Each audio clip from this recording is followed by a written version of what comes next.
A writer from a small town on Darwin Harbour has been named Australia's top poet. Sandra Thibodeaux will spend the next year promoting the art form around the country. She wants the federal government to pay for an official poet laureate so Australian poets can become household names. James Glenday reports. And now your candles drip low on the Balinese sideboard and the air is prickling and still. It's not the man from Snowy River. But in a small pub on the western shore of Darwin Harbour, Sandra Thibodeaux is trying to market a more modern brand of poetry.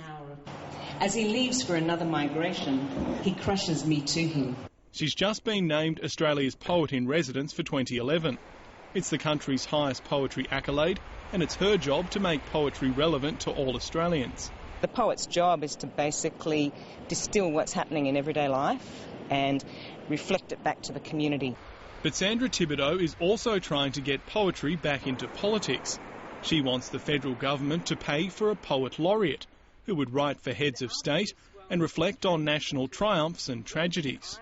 In the arbitrary swells of Australia's waters, we keep an island for Christmas where cliffs pop champagne bones again and again. Australian poetry hasn't enjoyed a high profile since the colonial days of Henry Lawson and Banjo Paterson. But critics and enthusiasts say a laureate would aid a comeback. I think it's a good idea. It works very well in the UK, it's worked for centuries in the UK, and it works very well in the US. Sandra Thibodeaux's performance received modest applause.